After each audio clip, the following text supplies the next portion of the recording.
Ibu, Bapak, teman-teman semua, selamat bergabung kembali di webinar DTGA dan Standing Bandung. Saya sebagai host, operator bersama teman-teman. Nanti yang lebih berperan moderator ya Pak Denny dan juga para pembicara Pak Oki, Pak Agus, nanti ada Pak Abdul Rahman.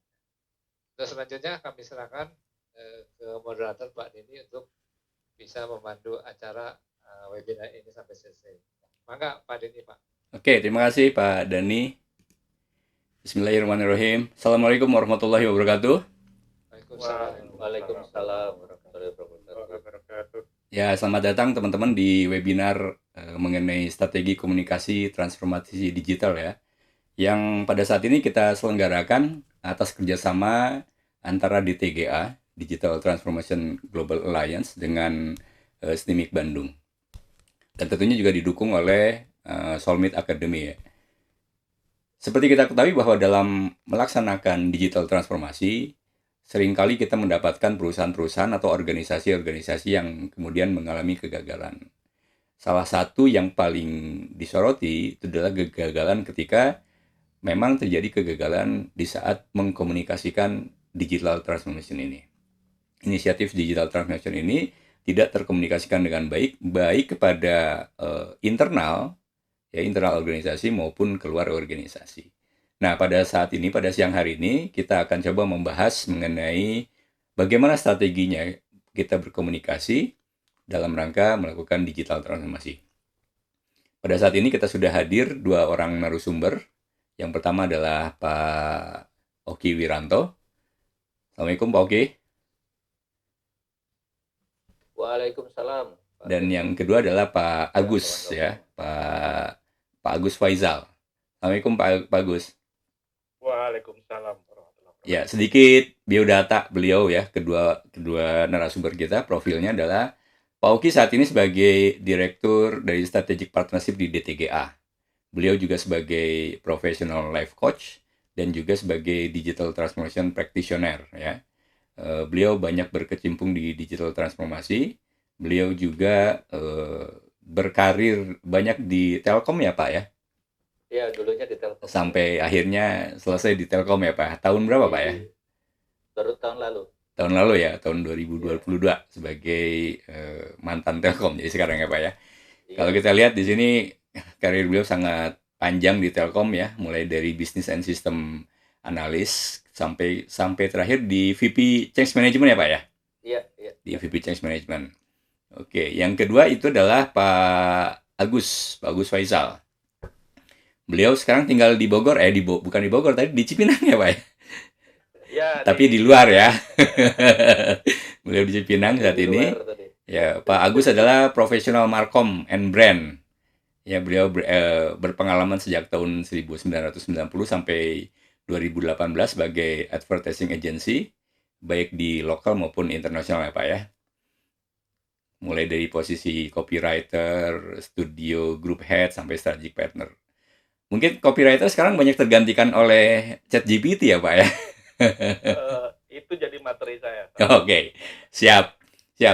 Oke, tanpa berpanjang-panjang lagi, kita juga sudah hadir di sini Pak Abdul Rahman, Ustadz Abdul Rahman. Assalamualaikum Pak Ustadz. Ya, waalaikumsalam warahmatullahi wabarakatuh. Ya, Pak Ustadz Abdul Rahman ini adalah sebagai founder sekaligus juga sebagai CEO dari DTGA lah, CEO-nya ya. Dan juga sebagai ketua di STIMIK ya Pak ya, STIMIK Bandung ya Pak ya. Ya. Oke, rasanya kita nggak kurang lengkap kalau misalkan Pak Abdul Rahman belum menyampaikan satu patah dua patah kata ya terkait dengan webinar ini. Silakan Pak Abdul Rahman. Terima kasih Pak Denny. Bismillahirrahmanirrahim. Assalamualaikum warahmatullahi wabarakatuh. Waalaikumsalam. Waalaikumsalam warahmatullahi wabarakatuh. Selamat siang, salam sejahtera untuk kita semuanya.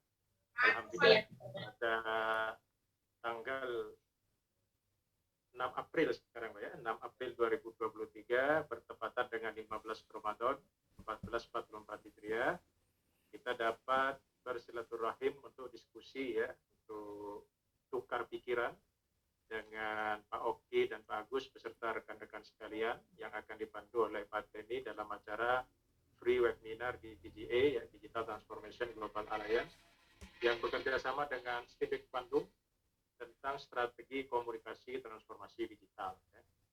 Ini saya kira hari yang penuh berkah bagi kita semuanya, karena bertepatan dengan pertengahan bulan Ramadan. Ya. Di tengah siang hari kita masih semangat untuk diskusi ya, mengenai state of the art, bagaimana lika-liku implementasi transformasi digital.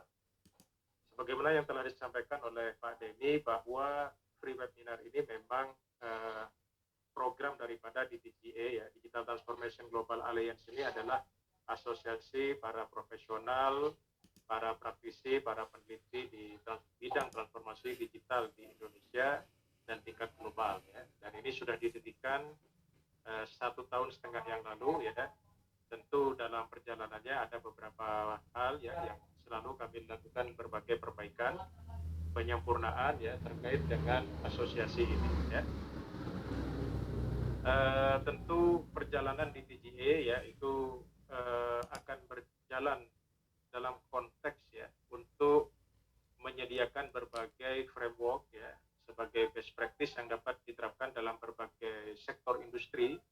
Misalkan di industri perbankan, ya, telekomunikasi, ya, kemudian pemerintahan, di mining atau pertambangan, ya, itu kita para profesional, ya, para praktisi transformasi digital itu saat ini tengah melaksanakan atau melakukan berbagai penelitian dan kerjasama bagaimana mendesain framework implementasi transformasi digital. Ya. Nah, dalam perjalanannya, ya. Saya juga melakukan penelitian tentang hal itu ya beserta teman-teman pengurus DGA. Kita telah menyusun framework penerapan transformasi digital ya. Setidaknya ada 6 dimensi ya, 6 dimensi. Pertama adalah strategi capability, kemudian innovation capability, yang ketiga terkait dengan teknologi capability, ecosystem capability ya. Kemudian terkait dengan GRC, Governance, Management and Compliance, dan yang terakhir adalah Institutional Arrangement Capability. Nah, yang terakhir ini sepertinya sangat relevan dengan topik yang akan kita diskusikan. Institutional Arrangement Capability itu adalah kemampuan perusahaan, kemampuan organisasi, bagaimana mengelola perusahaan agar digital itu dapat berjalan secara efektif dan sukses. Ya. Nah, salah satu indikatornya ya, atau salah satu variabel dalam institutional arrangement capability atau organizational capability antara lain adalah terkait dengan digital leadership, ya, kemudian digital culture, ya, kemudian knowledge management dan seterusnya. Nah, terkait dengan strategi komunikasi transformasi digital, ya, itu sangat berurusan dengan digital leadership. Ya. Jadi bagaimana seorang pemimpin ya dalam suatu perusahaan dalam konteks implementasi transformasi digital harus memiliki kemampuan untuk mengkomunikasikan rencana transformasi digital yang akan dilakukan, sehingga nanti akan terbangun awareness dari seluruh pihak, karena transformasi digital itu tidak hanya menjadi concern salah satu unit kerja. Nah, ini contoh kalau penerapan di perusahaan. Jadi terkait dengan digital leadership ya. Nah, kalau digital leadership ini yang didukung dengan strategi komunikasi yang efektif, tentu nanti akan menginspirasi terbangunnya digital culture ya, yang mengedepankan terkait dengan kolaborasi, ya, kemudian engagement secara aktif dari seluruh stakeholder, ya, sehingga semuanya dapat terintegrasi dalam suatu framework perusahaan bagaimana transformasi digital dapat dilaksanakan. Jadi yang akan kita diskusikan pada siang hari ini, kalau di-align-kan ya, kalau di-align-kan dengan framework transformasi digital yang di DGA rumuskan, ya, itu berkaitan dengan institutional arrangement capability atau organizational strategy capability, khususnya terkait dengan digital leadership ya, digital culture. Seperti yang disampaikan Pak Denny, bahwa ada beberapa hal yang dapat menyebabkan kegagalan transformasi digital. Salah satunya adalah kegagalan dalam mengkomunikasikan transformasi digital ini. Nah, kita akan banyak belajar diskusi dengan Pak Oki dan Pak Agus bagaimana state of the art berdasarkan dari pengalaman ya. Pak Oki banyak pengalaman di telekomunikasi ya, khususnya di Telkom. Kemudian Pak Agus ya, kita lihat profilnya juga banyak sekali memiliki pengalaman di berbagai sektor industri dalam markom. Ini kita akan belajar ya, sehingga nanti ini dapat menambah wawasan kita, karena transformasi digital itu multidisiplin keilmuan ya. Tidak hanya aspek teknis ya, jadi pendekatannya lebih banyak dari aspek sosio-teknikal. Bisa jadi aspek sosialnya itu 60-70%, teknikalnya 20-30% ya. Sehingga layaklah bagi kita ya untuk berdiskusi siang hari ini mengupas tuntas terkait dengan strategi komunikasi yang efektif terkait dengan penerapan transformasi digital. Demikian yang dapat saya sampaikan, Pak Denny. Terima kasih. Wassalamualaikum warahmatullahi wabarakatuh. Waalaikumsalam warahmatullahi wabarakatuh. Terima kasih Pak Abdurrahman. Ya mungkin tadi sudah disampaikan ya, salah satu program dari DTGA adalah kita melakukan webinar ini. Juga bagi teman-teman yang nanti ingin lebih... Kang Denny. Sorry. Masih mute. Ya, terima kasih Bagus. Terima kasih Pak Abdurrahman. Tadi sudah disampaikan oleh Pak Abdurrahman, salah satu program dari DTGA itu adalah kita melakukan webinar seperti ini. Dan ada juga kita mempunyai program-program yang lain seperti kita kerjasama dengan SBM ITB untuk melakukan MBA dengan konsentrasinya adalah transformasi digital. Juga kita juga mempunyai program untuk melakukan sertifikasi. Ya, yang terakhir baru saja kita lakukan sertifikasi CCDTO ya Pak Abdurrahman ya. Bagi teman-teman yang nanti berminat silahkan dilihat di websitenya DTGA www.dtga.org ya. Di sana ada keterangan-keterangannya. Baik, kita mulai saja dengan narasumber yang pertama. Mulai dari Pak Oki dulu mungkin ya. Tapi sebelum itu ada sedikit aturannya bahwa teman-teman yang menyimak mohon di mute ya. Kemudian nanti apabila ada pertanyaan silakan langsung di chat saja. Silakan Pak Oki untuk yang pertama. Baik, makasih Pak Dani. Saya belum bisa share screen. Pak Dani. Bentar, Pak ya.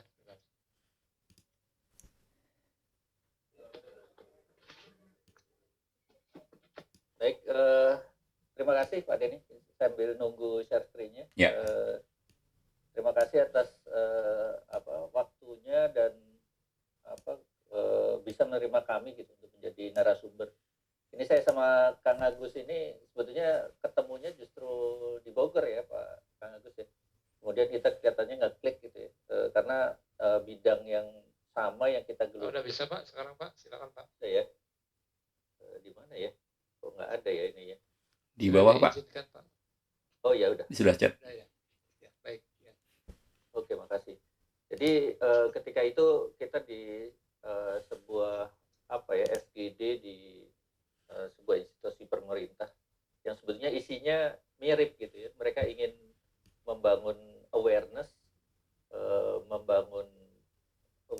dan capability untuk digital divide untuk lokasi-lokasi yang tidak terjangkau. Bagaimana caranya gitu. Apalagi kalau kita bicara digital transformation. Nah, negara kita sangat luas gitu ya, tidak hanya di perkotaan, bahkan di rural area yang sebetulnya belum terjangkau digital. Tadi Pak Abdurrahman sudah sampaikan bahwa yang dalam digital transformasi itu yang disentuh adalah socio-technical gitu. Tidak semuanya bersifat technical. Jadi memang kombinasi, mungkin sosionya itu 80% atau 70%, sementara teknologinya mungkin hanya 20-30%. Dan itu berdasarkan pengalaman saya, ini saya skip aja, itu setuju sekali. Sehingga melalui perenungan yang saya dapatkan selama ini ya, melakukan transformasi di beberapa tempat gitu ya, tidak hanya Telkom gitu. Ada beberapa lokasi yang saya coba bantu juga. Itu ternyata mengimplementasi digital transformasi itu sebetulnya benar sosioteknikal, tetapi lebih cenderung kita akan menyentuh orang. Jadi bagaimana managing people mindset melalui continuous learning culture, sehingga untuk bisa maju masuk ke digital transformasi sebetulnya yang perlu disentuh itu manusianya supaya terus belajar. Kita kan tahu masuk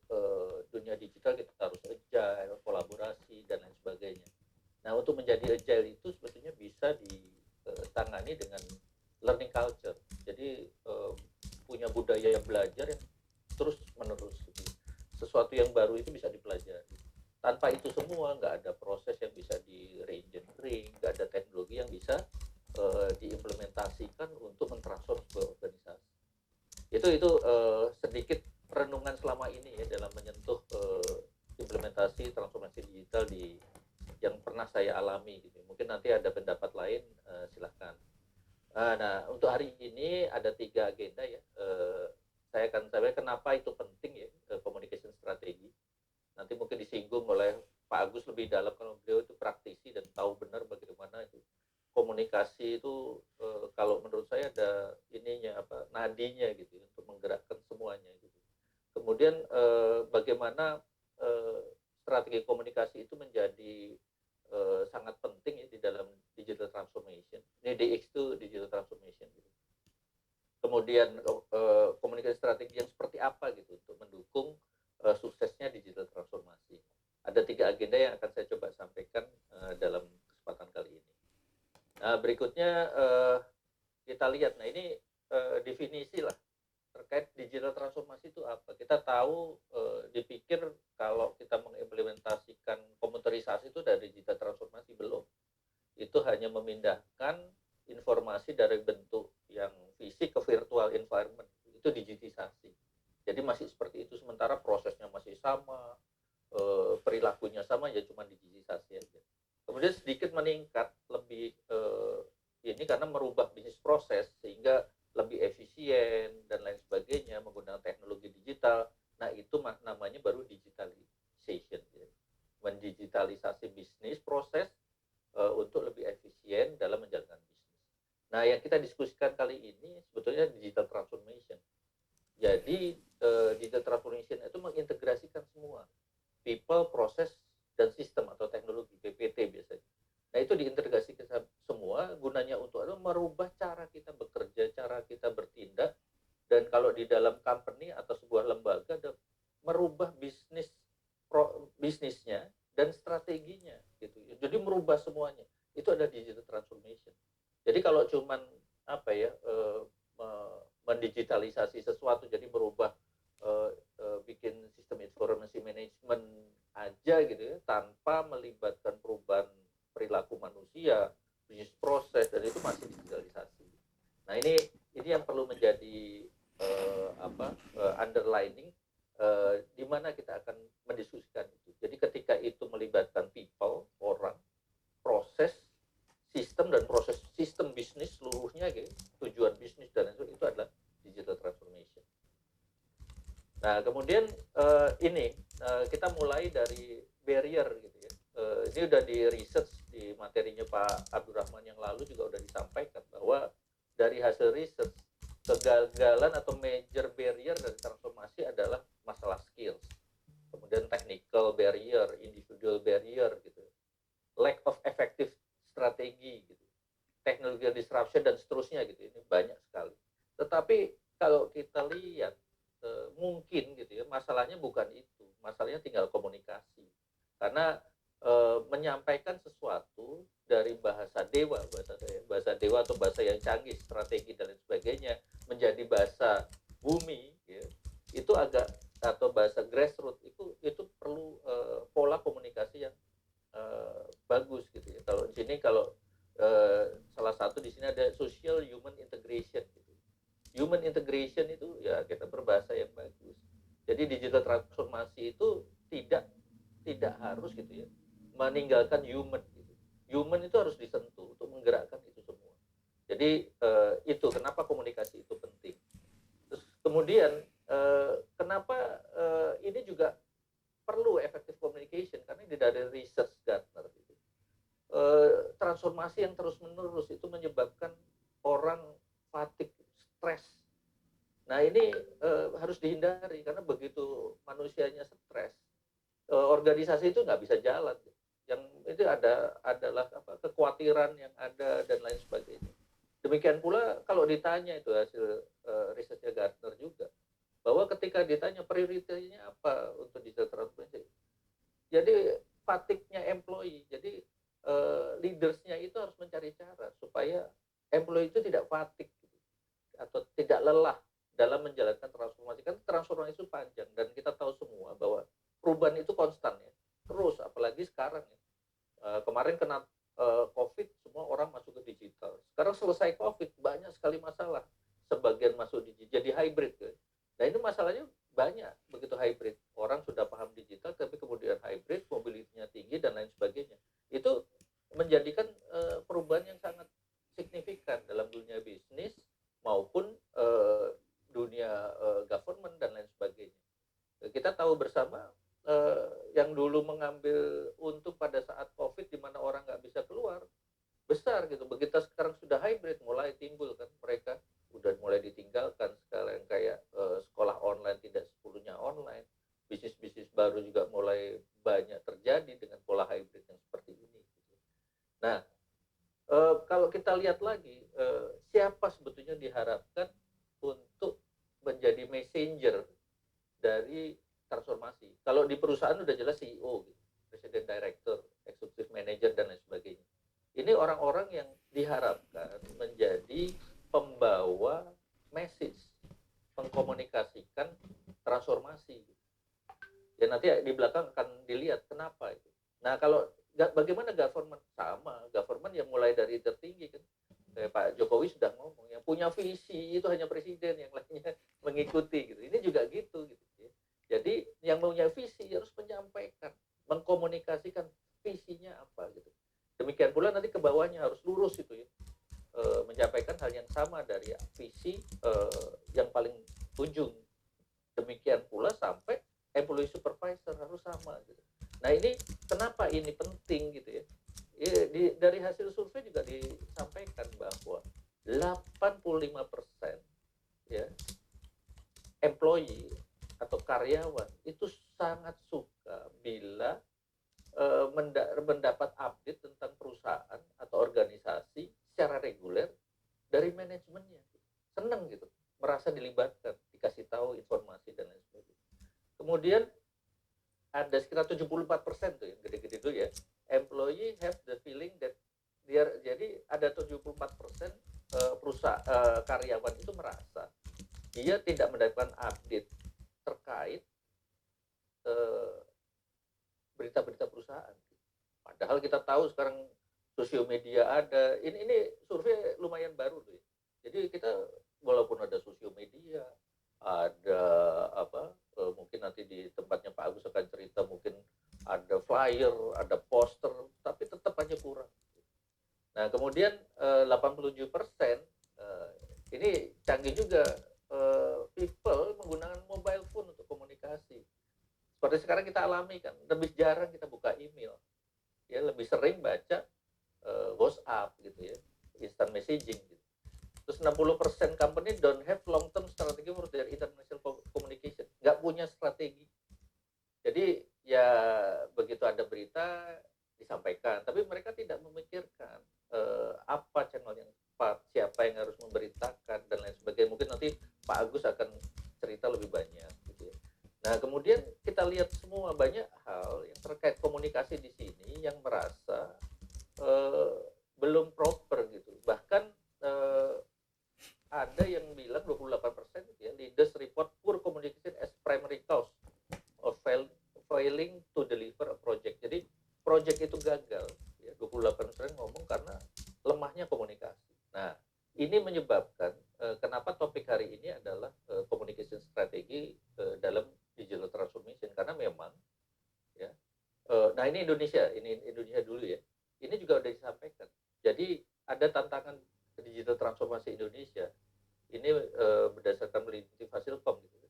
Penyebabnya satu, kurang kualitas sumber daya manusia, ya mungkin juga masalah komunikasinya gitu, nggak bisa komunikasi secara tepat gitu. Isu kebijakan regulasi ini juga hal yang ada hubungannya komunikasi, dan seterusnya sampai yang 6 ya, resistensi organisasi. Resisten karena masalah komunikasi pasti tidak dijelaskan secara benar, dia memahami dan akhirnya bisa turut mendukung gitu. Nanti di teori komunikasi ada gitu apa yang harus dilakukan sehingga orang nggak resisten. Nah ini juga Forbes bilang bahwa 80% organisasi untuk melakukan transformasi itu sangat tergantung kepada effective communication. Ya, jadi strateginya udah keren gitu. Tapi kalau tidak dikomunikasikan dengan benar, maka goal, strategi, purpose, employee itu sulit dipahami dan mereka tidak akan engage dan tidak akan bisa info karena nggak ngerti apa yang harus dilakukan. Nah, hal-hal seperti inilah yang menyebabkan komunikasi itu penting gitu. Nah, ini most common communication yang membuat masalah. Jadi ini McKinsey bilang bahwa 70% perubahan itu gagal karena apa? Kurangnya staff involvement. Nah, ini masalah komunikasi ya. Kemudian inadequate support for leaders. Leadersnya juga kurang support. Mungkin dari orang pertamanya tidak cascading ke bawah dengan memberikan pengertian sama sehingga susah leader di level berikutnya untuk menyampaikan ke bawah gitu. Jadi kurang support gitu. Poor collaboration. Nah, ini juga gitu karena nggak paham tuh gimana bisa collaborate gitu. Terus little accountability. Jadi sedikit sekali keterlibatan, pemberian keterlibatan terkait transformasi itu ya tentunya tidak dikasih kewenangan untuk mengkomunikasikan ke tahap berikutnya. Itu bisa terjadi.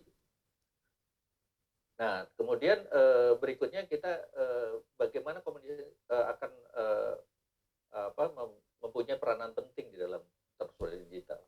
Jadi konsepnya untuk komunikasi transformasi digital adalah menyampaikan informasi ya kita mau dibawa kemana dari sisi sekarang sampai nantinya akan jadi apa dengan ukuran-ukurannya jelas gitu ya, delivery time-nya kapan, kemudian bagaimana dia bisa diupdate, terus mekanisme memberikan feedback-nya seperti apa itu harus disampaikan. Jadi change communication itu harusnya close loop gitu ya. Selain kita memberikan berita, kita juga harus menerima. Jadi balik gitu. Nah, kemudian diolah sedemikian rupa sehingga secara bersama-sama bisa membawa organisasi atau perusahaan dari current state ke state yang diinginkan. Dia apa sebetulnya sih di transfer communication creating shared purpose. Jadi harus bisa meng-create purpose individu-individu itu align ke dalam purpose perusahaan dan jadilah sebuah shared purpose bersama-sama yang bisa membuat mereka bersemangat membantu involve untuk mendukung perubahan itu. Kemudian kedua mengukur engagement gitu ya. Komunikasi misi itu harus mengukur engagementnya sebesar apa. Kalau kurang ya harus diintervensi dengan komunikasi yang membuat dia lebih engage. Kemudian menjadikan sebuah organisasi ready untuk perubahan. Tadi sudah disampaikan bahwa sebetulnya sebuah organisasi itu siap untuk berubah apabila learning culture-nya sudah terjadi. Ya jadi kita sekarang ini di dunia digital ini kan nggak seperti dulu ya. Ketika tiba-tiba menjelang buka puasa gitu, wah aku pengen masak soto Bandung gitu. Kalau dulu sibuk gitu kan nyari resep, ngumpulin bahan dan kalau sekarang enggak, buka YouTube, cari bahan-bahannya mungkin juga bisa ditelepon online pakai Gojek gitu. Kemudian masak, lihat YouTube, waktunya akan lebih cepat. Nah itu ada salah satu cara atau bentuk bagaimana agility orang untuk berubah. Kemudian communicate trade development, jadi tahap-tahapan perkembangannya itu harus disampaikan secara benar. Itu misinya. Lalu berikutnya stagingnya apa tadi saya sampaikan. Jadi staging awalnya ya tentunya pertama harus membangun pemahaman atau awareness. Kemudian membangun understanding supaya ini apa muncul what's in it for me. Apa benefit saya? Sehingga tadi purpose-nya terbangun antara purpose individu dengan purpose perusahaan terbangun bersama sehingga dia yakin oh iya ini membawa benefit buat kita semua. Kemudian kita bisa maju bersama. Nah setelah itu accept ketika dia oke, kita berjuang bersama dengan komitmen dia bisa maju bersama. Dan ini ada tugas komunikasi perubahan, membuat awareness, menciptakan understanding, menciptakan acceptance, kemudian membentuk komitmen. ini tugas yang harus dilakukan. Kemudian komponen apa yang membuat itu bisa terjadi ya, kita harus bisa memahami atau mengidentifikasi sendernya siapa, receivernya siapa. Jadi berbeda nih ya, receiver yang level 4 sama level 1 gitu. Level 1 udah canggih, pandai dan lain sebagainya. Sendernya harus berbeda, receivernya jangan sampai sama atau di bawah kualitasnya. Jadi harus sama. Kemudian delivery methods dan channelnya harus pas gitu ya. Kalau nggak bisa disentuh dengan sosial media, jangan dipaksa. Kalau memang harus face to face, harus lakukan. Kemudian kontennya harus benar. Ini yang perlu kita menjadi perhatian semua. Nah, kemudian seperti apa sih komunikasi strategi itu yang bisa membuat digital transformation sukses? Ini berdasarkan ini ya, beberapa studi literatur dan pengalaman gitu ya. Pertama, ininya adalah membuat solid business case. Jadi kasih contoh gitu ya, yang jelas. Nanti loh kita bentuknya seperti ini, contohnya si ini gitu. Orang kan lebih jelas gitu. Jadi dia mulai understand gitu ya. Dari awareness dia understand. Kemudian fokus pada apa yang perlu diimprove.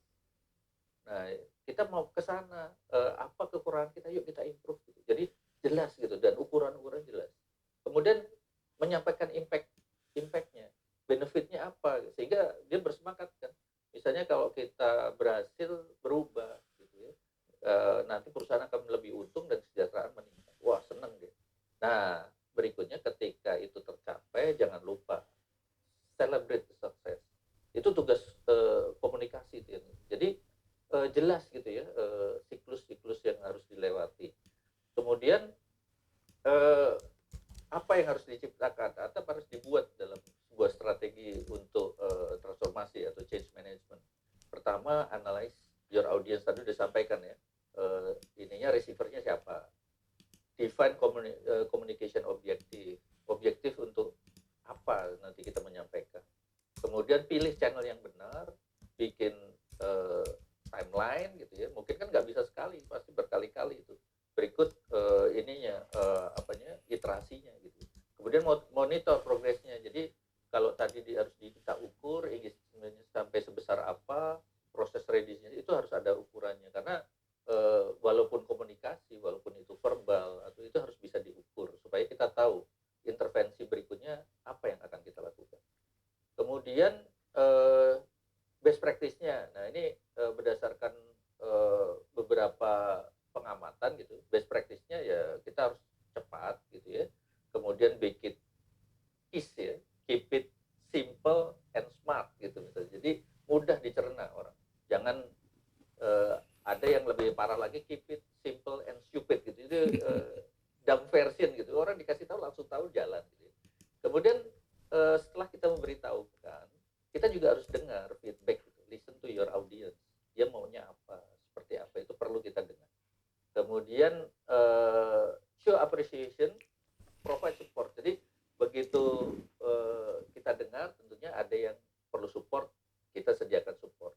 Kemudian ketika ada yang berhasil, kita beri appreciation. Jadi ini menjadi titik-titik strategi komunikasi itu transformasi digital yang perlu kita lakukan. Kemudian change communication strategi dan plan-nya itu isinya ini ada 10 gitu ya. Nanti mungkin dari panitia bisa share materinya gitu, ada 10 yang jelas mulai define perubahan dan visinya apa. Jadi memang visi itu harus tetap dipegang, purpose-nya apa, terus turun ke bawah kita turunkan. Kemudian assessing all factor yang membuat perubahan dan seterusnya gitu ya. Sampai nomor 10 mengukur impact-nya. Ini adalah poin-poin yang perlu menjadi perhatian dalam membuat communication strategi untuk digital transformation. Nah, ini unik ya, kita bicara canggih ya, manusia bicara tentang digital transformation, perubahan dan lain sebagainya, cara komunikasinya gimana. Saya melihat ada pelajaran menarik dari hewan gitu. Adalah angsa bermigrasi gitu. Nah, kita lihat filmnya dulu ya.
suaranya dia kuak kuak kuak itu sama kebasan kipasnya.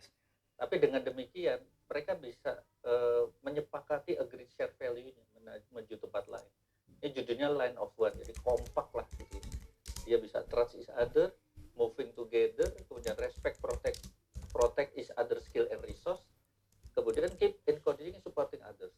Nah, pada akhirnya mereka akan celebrate ketika bisa sampai ke tujuannya. Jadi untuk komunikasi strategi untuk digital transformation kita pada dasarnya bisa mencontoh gitu ya, bagaimana angsa itu bermigrasi dan berkomunikasi secara bersama-sama. Jumlahnya banyak gitu, dibawa dari tempat satu ke tempat lain tujuannya dengan selamat dan akhirnya sukses gitu ya.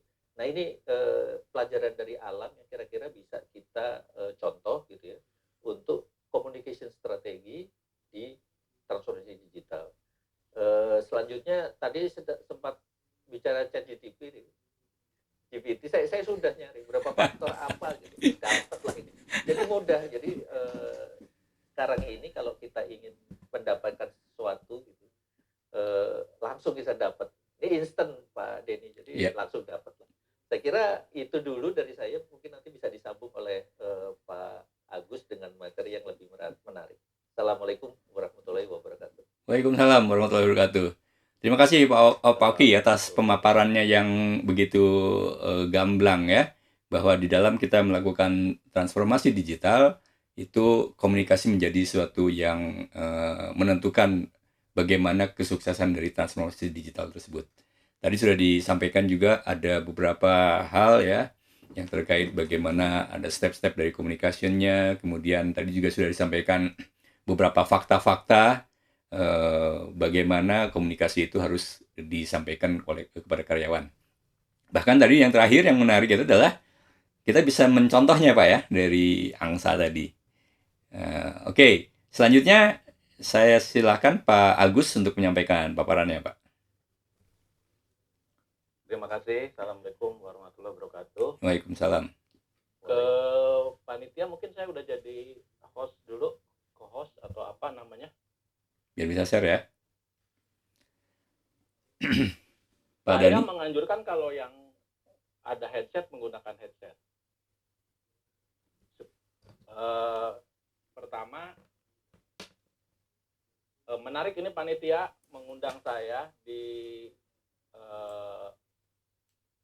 waktu yang sangat menantang. Di bulan Ramadan tengah bulan. Kemudian di hari besok libur. Itu 3 menu yang menarik buat saya gitu ya. Sehingga mungkin materi saya ini mudah-mudahan bisa menjadi jalan tikus untuk keluar dari jebakan-jebakan tadi. Karena di sini kita sudah ada 69, tadi sempat 71 yang ikut. Dan di sini juga ada dari senior SBM nih, dari Ganesha Entrepreneur Club. Saya nggak tahu siapa yang hadir. Mungkin Pak Daud mungkin ini. Saya udah bisa share screen ya? Kita itu kayaknya harusnya. Oke. Sudah ada ya? sudah Pak. Ya sudah. Ya. Oke. Mudah-mudahan umpan lambung dari Kang Oki tadi yang sangat terstruktur rapi, tapi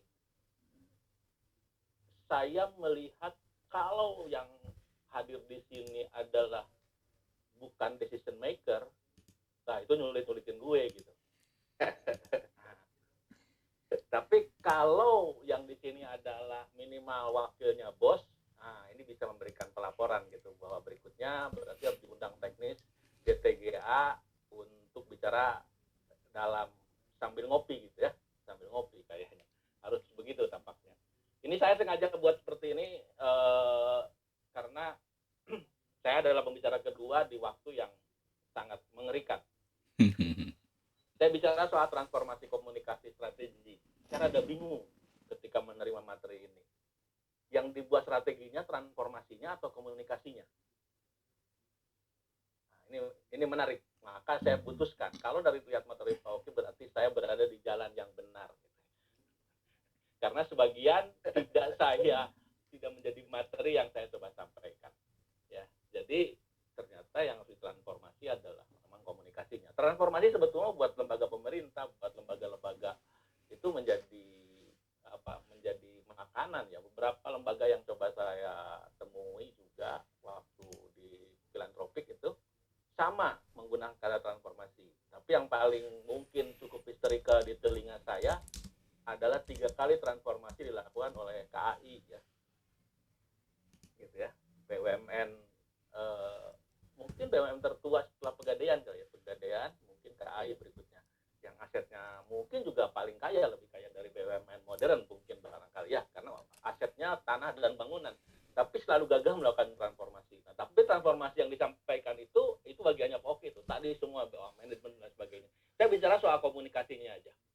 Ini sedikit latar belakang saya, yang nggak penting juga lah ini. Buat saya, komunikasi itu nafasnya nafas. Jadi kalau bicara kita komunikasi, itu bukan bicara soal alat, tapi bicara manusia ansih. Manusia tanpa komunikasi dia adalah barang.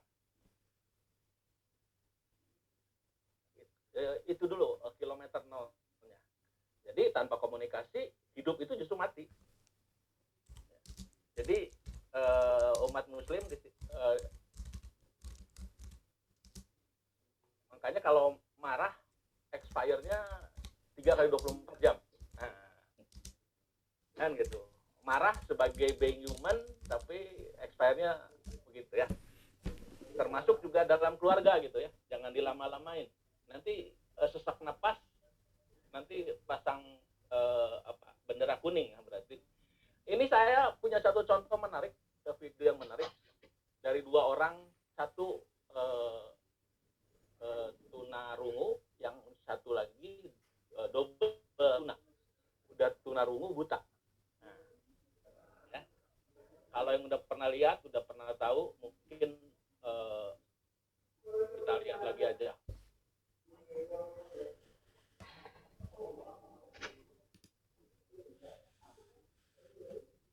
Kayaknya suaranya belum keluar ya. Belum ada suaranya, Pak Agus.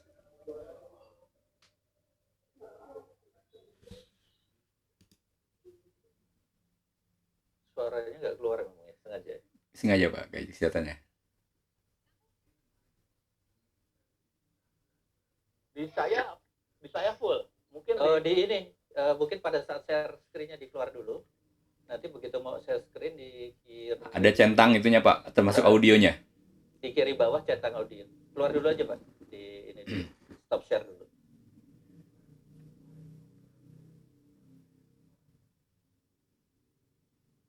Di reshare lagi.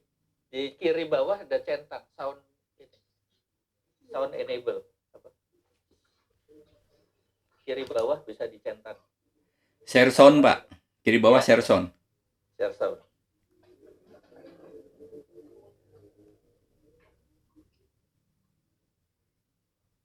ternyata nggak nemu. Kiri bawah, Pak. Ada share sound. Jadi kan itu ada ini itu kiri bawah ada tulisan share sound. Nggak ketemu.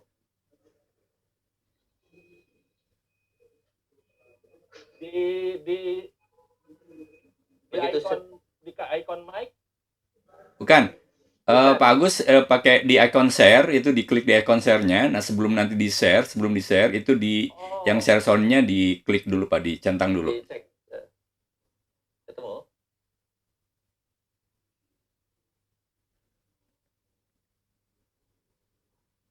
Oke.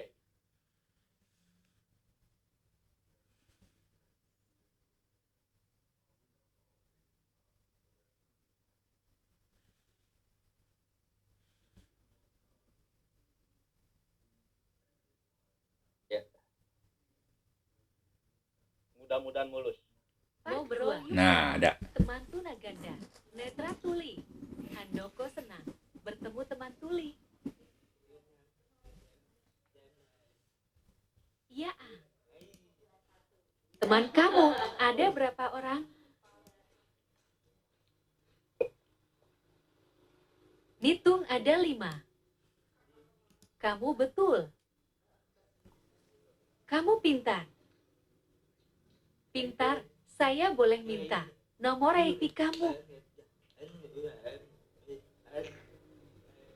Boleh ya? Nih HP-nya.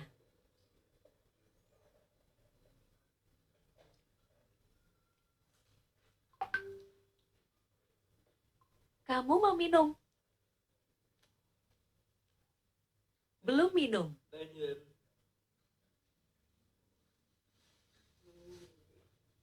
Ini warna apa?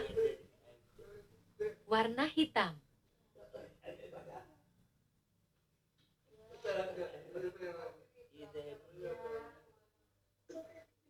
Ini lucu.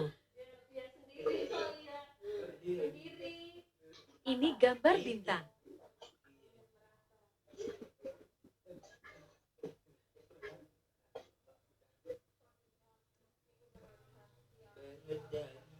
Meraba-raba.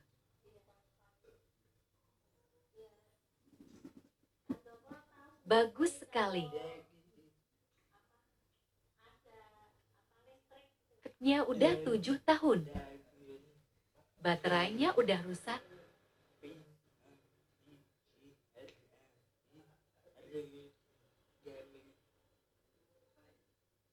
Apalagi main terus.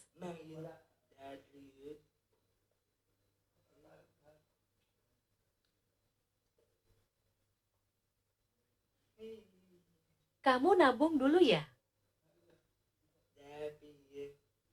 Kamu harus sabar ya.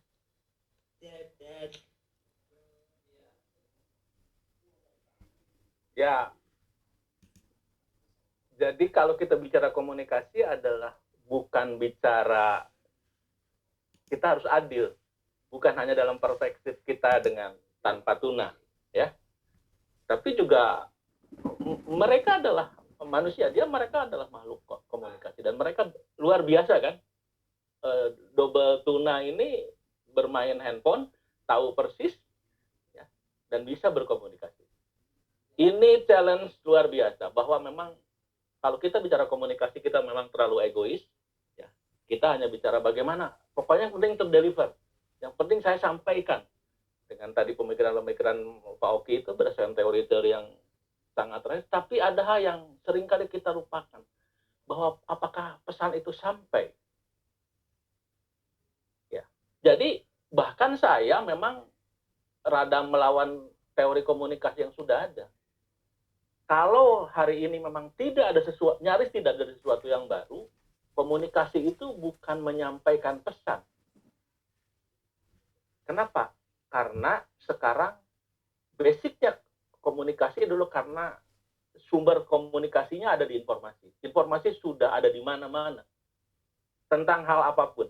Sehingga komunikasi itu adalah membuat keraguan terhadap hasil komunikasi sebelumnya.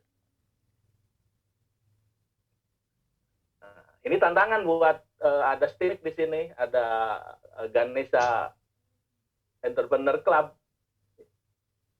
Ada unit saya yang dulu nih. Nah, karena change management communication juga. Iya, karena kalau hanya mendengar, ya, kalau menggunakan buka yang filmnya Sebentar Monyet, ya, monyet juga berkomunikasi kan.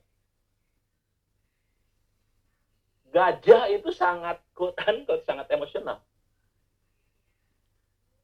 Ya, roti buaya itu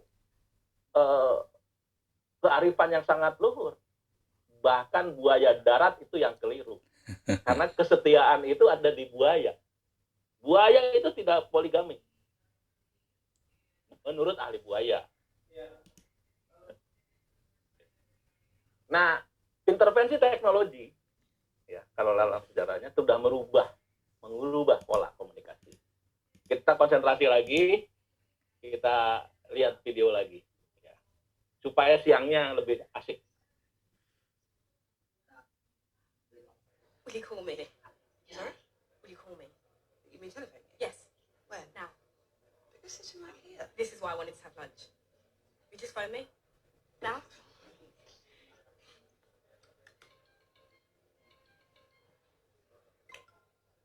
Hello? Hello, Bethany speaking. Hello? You phoning for Bethany? Yes. What are you doing? This is Bethany. Can you hear me? Well, you're right in front of me. But can you hear me down the phone? Oh my gosh. This is me. On the phone, I had it implanted. My hand is the phone. I can walk and talk because I'm on the phone inside my hand. I am the phone. This is what phones are going to be from now on. I've integrated. Thank you for your call.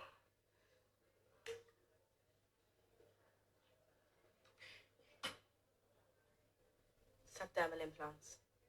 They charge themselves with motion like a self-winding watch. And it's on the 22 network. I get signal across 95% of UK mainland, 98 by next year. When I phoned you, it was ringing. That's the speaker.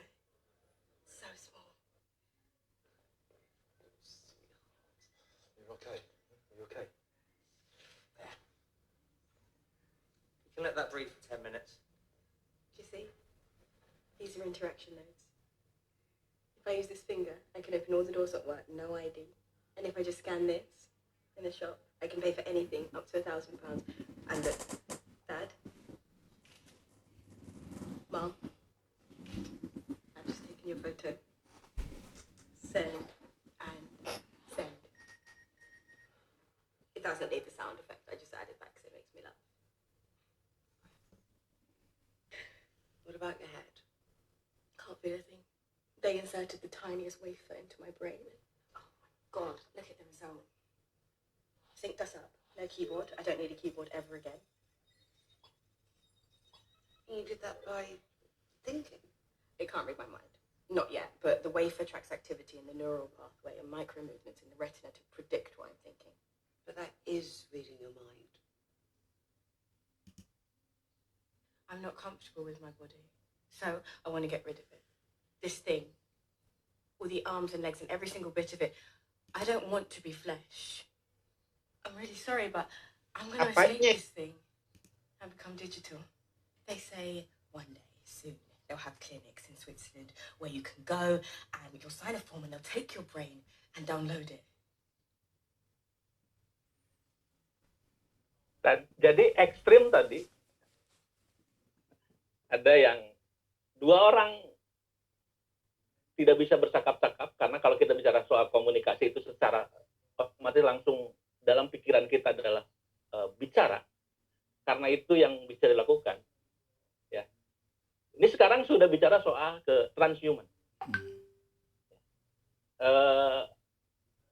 Mungkin itu fiksi ilmiah, tapi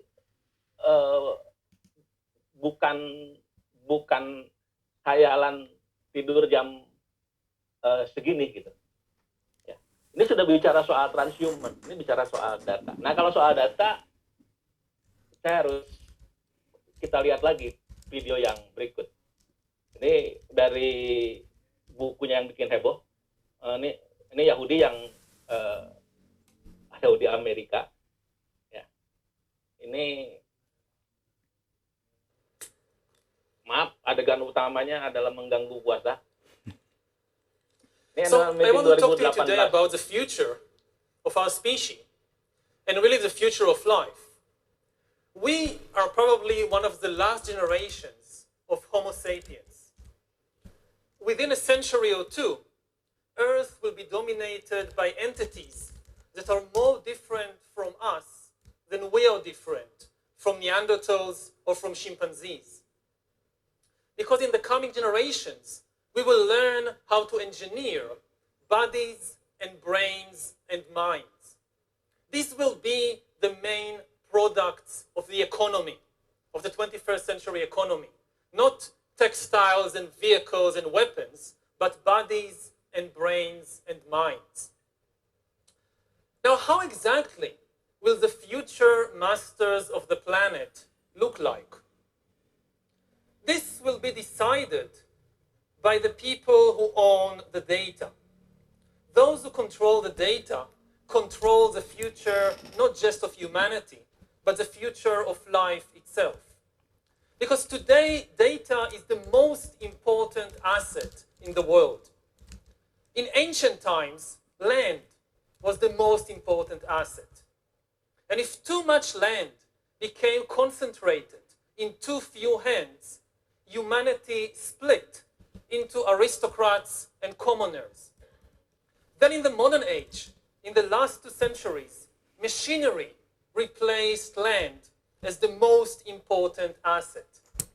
And if too many of the machines became concentrated in too few hands, humanity split into classes, into capitalists and proletariats.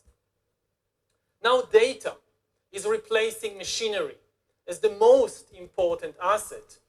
And if too much of the data becomes concentrated in too few hands, humanity will split not into classes, it will split into species, into different species. Now, why is data so important? It's important because we've reached the point when we can hack not just computers, we can hack human beings and other organisms. There is a lot of talk these days about hacking computers and email accounts and bank accounts and mobile phones, but actually we are gaining the ability to hack human beings. Now, what do you need in order to hack a human being? You need 2 things. You need a lot of computing power, and you need a lot of data, especially biometric data. Not data about what I buy or where I go, but data about what is happening inside my body and inside my brain. Until today, nobody had the necessary computing power and the necessary data to hack humanity. Even if the Soviet KGB or the Spanish Inquisition followed you around everywhere. Jadi tiga ekstrim, 3 video ekstrim. Ya. Jadi transformasi kita dari apa menjadi apa itu menjadi penting. Jadi teknologi itu mentransformasi bisnis, mempunyai lembaga, menjadi usaha, itu sentralnya tetap di manusia. Sentralnya tetap di manusia.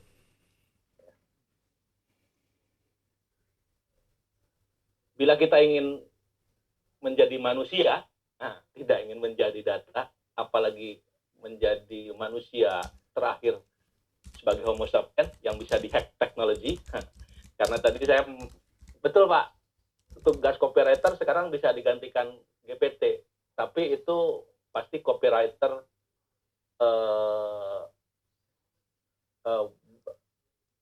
kalau beringin kayaknya baru ditanam kemarin sama Pak Bupati gitu. Bukan beringin yang ada di alun-alun Jogja. Gitu. Sudah punya cerita, nanti akan masuk ke sana Pak. Ya. Jadi tetaplah berkomunikasi sebagai manusia. Kenapa saya menggunakan bayi yang sedang tersenyum? Robot mungkin bisa tidak tersenyum, tapi tidak mendeliver emosi. Dan ternyata senyum ini adalah ekspresi yang jauh lebih primitif daripada kemampuan bahasa. Salah satu buktinya 2 orang yang bisu tadi plus 1-nya bisu buta, dia bisa bicara tentang emosi. Ya, bilang kamu cantik, kukunya bagus, HP saya rusak, gitu kan, dan sebagainya. Bahkan kehilangan senyuman, katanya, ini kata Mr. Bennett, masalah serius. Tapi buat orang-orang muda jauh lebih serius. Jadi mari orang-orang muda di sini, kalau banyak mahasiswa, anak-anak muda, atau yang tua masih mengaku muda, jadi perbanyaklah tersenyum. Supaya kita tetap menjadi manusia, tidak tertransformasi oleh transformasi digital. Nah, hanya komunikasilah yang memampukan kita untuk memanusiakan kemanusiaan kita. Jadi kemanusiaan kita itu belum selesai. Harus disempurnakan. Dan kapan selesainya? Selesainya adalah kematian. Jadi proses yang berkelanjutan. Nah, kaitannya dengan transformasi saat ini adalah mari kita bicara. Jadi saling berbicara di antara kita. Cuman bagaimana berbicaranya? Kan begitu. Ini permasalahannya. Gambar yang sangat menarik buat saya kenapa saya menulisnya New Art Life? Karena di belakang itu lukisan tidak menarik buat anak muda. Pada lemparin aja itu ke situ permen karet, mungkin hukumannya seumur hidup kali. Ya, jadi offline ini sudah menjadi barang yang mahal.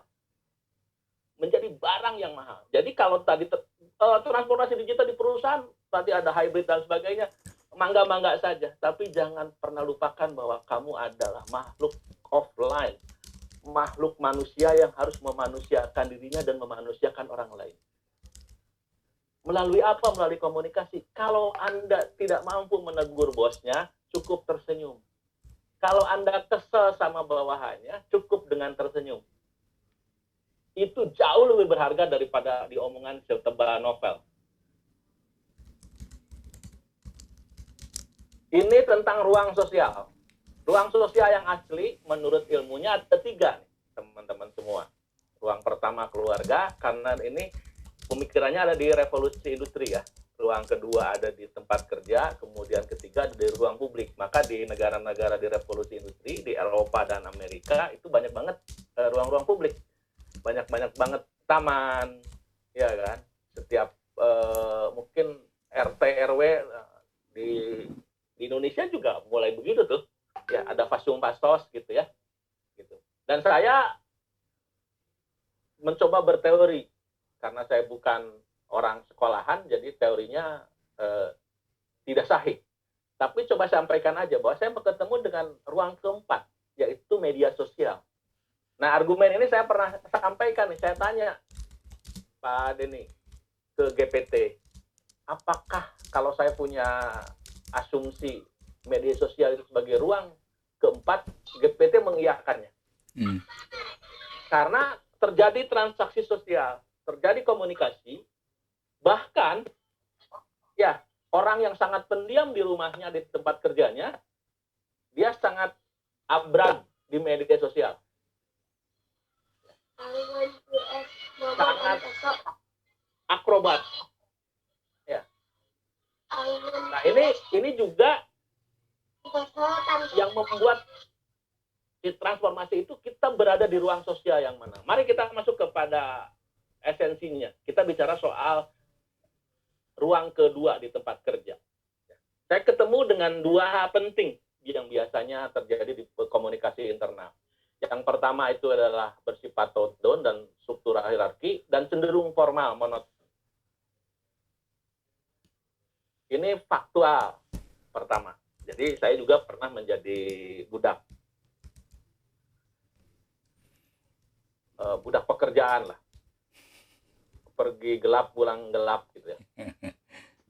Karena di advertising agency itu biasanya brief datang jam 5 pada dasar, kemudian briefnya bilang, jam 9 gua mau presentasi ya. Nah, itu berarti namanya nyuruh kerja jam 9 malam, pulang jam 3 gitu kan.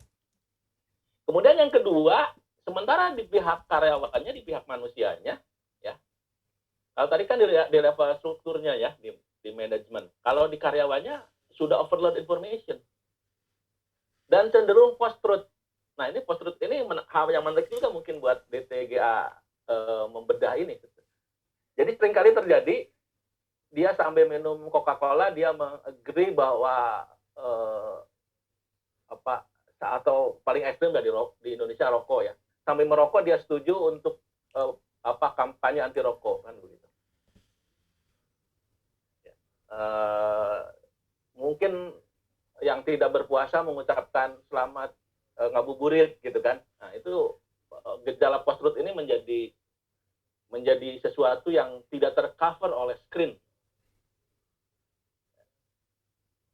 Maka kalau kita bicara tentang komunikasi internal, berarti kita membicara soal manusia. Manusia itu ada di mana? Esensinya ada di pikirannya. Karena ini membuat kita berbeda komunikasinya dengan monyet.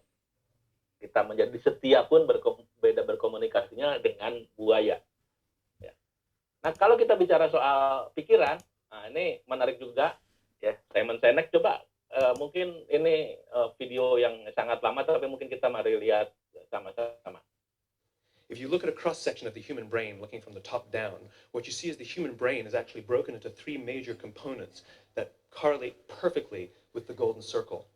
Our newest brain, our Homo sapien brain, our neocortex, corresponds with the what level.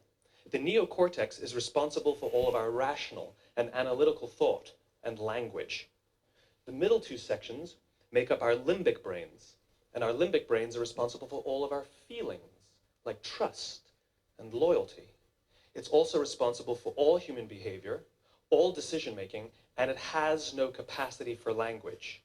In other words, when we communicate from the outside in, yes, people can understand vast amounts of complicated information like features and benefits and facts and figures. It just doesn't drive behavior.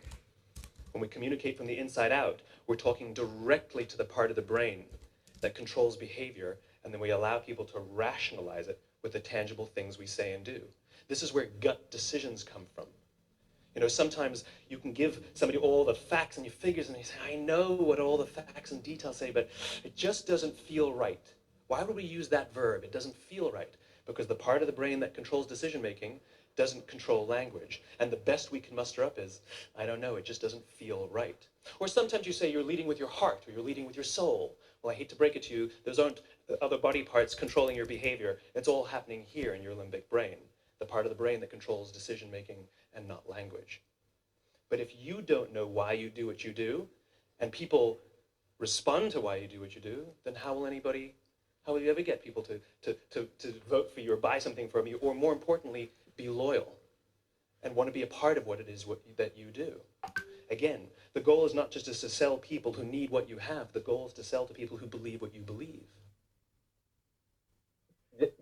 Jadi komunikasi bukan permainan bahasa. Kalau permainan bahasa masih bisa tipeng-tipeng lah. Jadi komunikator itu harus sampai kepada limbiknya. Kalau di materi yang lain, di bukunya dia juga tuh, ya, limbik itu sudah bagian mengambil keputusan melalui perilaku dengan hitam putih. Iya apa enggak, baik atau buruk, lanjut atau berhenti. Jadi decision maker itu ada di limbik. Maka ketika ada sesuatu yang meragukan, ini diterima oleh secara bahasa iya sih, tapi kayaknya enggak gitu. Salah satu contoh ya, keputusan Kanjuruhan gitu ya. Ya, secara bahasa kayaknya oke-oke aja, secara hukum juga sahih, tapi limbik kita kayaknya menolak deh. Ya, atau yang kontroversi lah. Kita menerima timnas Israel atau menolak gitu. Nah itu tergantung limbiknya itu. Limbiknya kita punya interaktif apa sebagai kemanusiaan kita. Nah itu bagian-bagian yang menarik sebetulnya. Jadi kita bicara otak. Saya coba menyusuri pai demi pai apa yang disampaikan Pak Oki tadi ya. Jadi yang paling tradisional tadi kita komunikasi tatap muka yang saya ambil ekstrim tadi, kemudian orang sudah berarti ke depan, tangan sudah menjadi bagian otak, menjadi kemudian transport ke data bisa menghack humanism kita, Homo sapien akan punah nanti semua nanti yang akan ada jadi data gitu kan. Tapi kembali lagi ke manusia adalah, jadi kalau kita bicara komunikasi adalah kita bicara tentang isi kepala. Ini menjadi penting pada saat kita bicara soal pesan. Jadi 90% informasi ke dalam otak itu bersifat visual. Jadi bukan ngomong-ngomong, bukan tulisan-tulisan. Ya. Karena di nomor 2, 3 hari itu hilang tuh kalau tulisan. Kalau verbal, ya kan? Itu teks dan gambar itu 2 kali lipat, 1,5 kali lipat ya, 65%. Dan nomor 3, luar biasa sekali, gambar itu. Jadi kita ini adalah makhluk visual. Semua orang sih mengatakan hal yang sama tentang gambar ini. Apa ini? Apa? Hanya itu. Tapi coba saya ganggu gambar ini.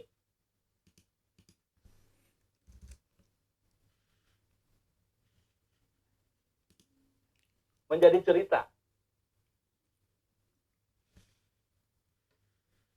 Bacanya juga jadi Apple kayaknya. Sudah bukan apa lagi. Ya. Karena kita ini makhluk pencerita, homo fabulan. Dua hal saja komunikasi ini kita sadarin dalam transformasi tadi. Kan infrastruktur itu tadi Pak Oki bicara. Ya. Begitu kita bicara soal pesan, dua hal aja kita kuasain. Ya. Yang pertama, kita menggunakan bahasa. Bahasa ini harus bertanggung jawab. Ya, kata Descartes itu clara et distincta, pembedaan antara sesuatu dan subjek yang dibicarakannya itu udah jelas berbeda. Jadi harus clear. Saya sering menggunakan istilah clear and bold. Ya. Ini menjadi penting buat berkomunikasi di transportasi tadi. Ya. Jadi simpelnya kita ini makhluk visual dan masuk verbal, termasuk teks. Jadi kalau mau jadi komunikator yang baik, ya bukan yang penjualannya bagus, Pak Bos. Tapi yang punya kemampuan komunikasi visual dan kemampuan verbal itu kalau yang penjualannya bonus. Tapi kalau naik grade structure-nya, karena dia harus menjadi komunikator, adalah yang harus punya kemampuan komunikasi visual, verbal, atau teksnya yang bagus. Nah, ini visual. Ya, termasuk di dalamnya teks. Saya nggak akan bacakan. Ini peristiwanya di Twitter. Satu lokal, karena menggunakan bahasa Indonesia. Satu, nggak tahu di negara mana saya dapat visualnya. Berbicara banget kan.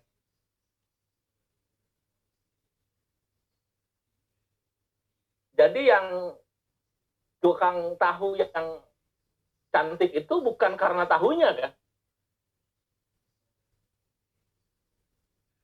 Karena cantiknya. Maka karena cantik jadi ada bahan cerita gitu.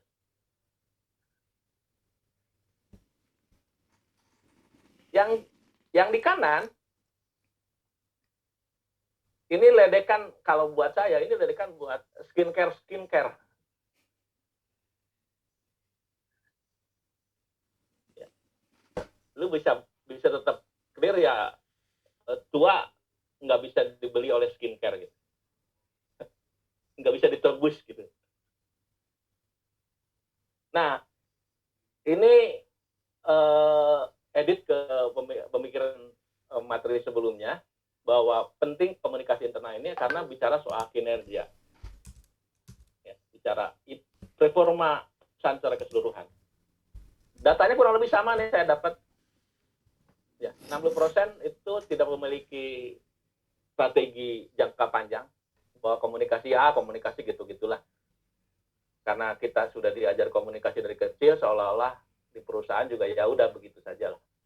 Nah yang seringkali parah ini 21% ini, kalau naikkan karir itu berdasarkan keberhasilan job desk. Padahal begitu karirnya makin atas, itu dia menjadi komunikator. Nah, kalau udah kadung dinaikkan, kemudian mau di skill up, silakan hubungin tadi Kang Dani Pradana. Ya, DTGA kita bikin training untuk itu. Untuk mengubah manajer yang nggak bisa berkomunikasi, kita upskill. Nah, kan begitu ya. Bahkan kalau perlu CEO-nya, betul nggak? Iya kan? Karena keberhasilannya adalah keberhasilan berkomunikasi. Nah, kenapa perencanaan komunikasi ini penting? Karena pertama menciptakan keselarasan organisasi. Harmoni itu adalah bahasa manusia. Harmoni itu bahasa alam. Ya, jadi kalau Kalimantan diubah tanaman segede-gede gajah itu menjadi tanaman sawit, siap-siaplah kita untuk sesuatu yang sangat mengerikan. Karena pabrik oksigen tidak bisa dibuat di Pindad, tidak bisa dibuat di BRIN, BPPT nggak bisa. Gitu kan. Yang kedua adalah memudahkan untuk peningkatan kinerja. Ya, itu otomatis lah dampak dari urbanisasi, maka akan ada keserasian, maka akan ada peningkatan. Ya. Dan yang sering kali dilupakan ini, si sumber yang ini konsultan komunikasi menyebut 5, saya cenderung mungkin 4 saja lah.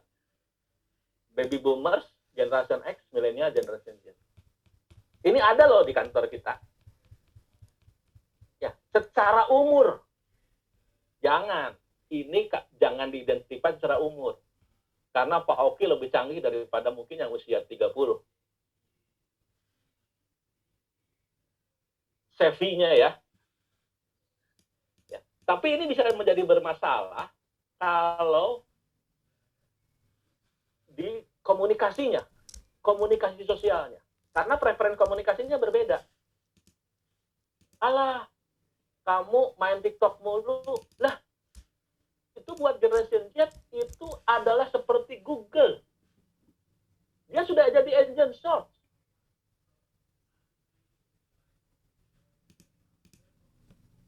Buat baby boomer menggelikan karena yang dilihat adalah yang ugal-egol. Sementara buat generation Z itu adalah media aktual dia.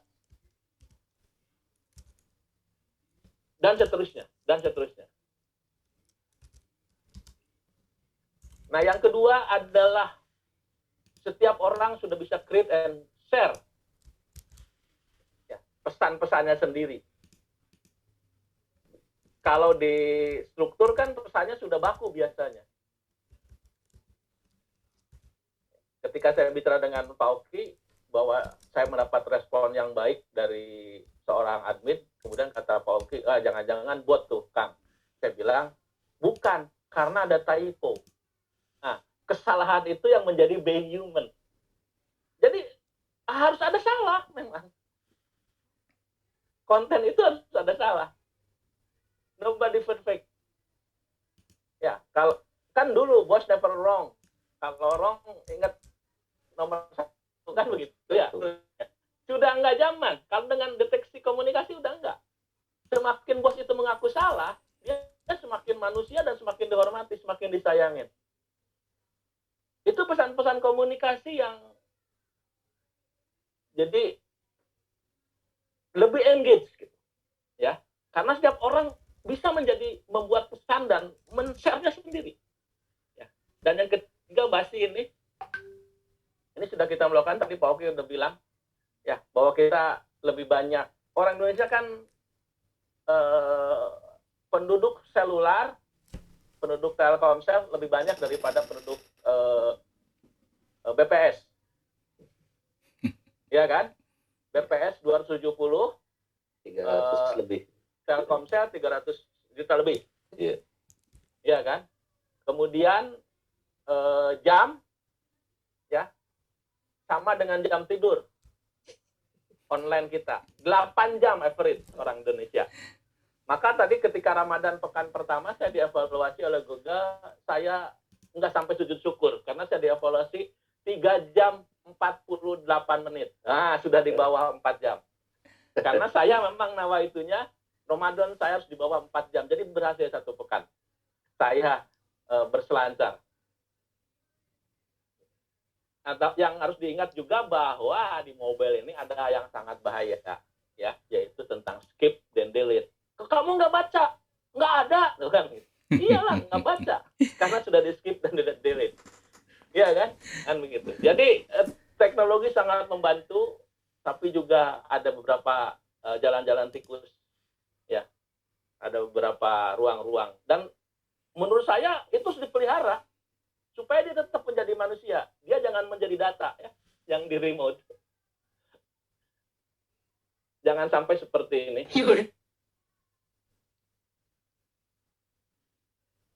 Mana P-nya? Oh ini.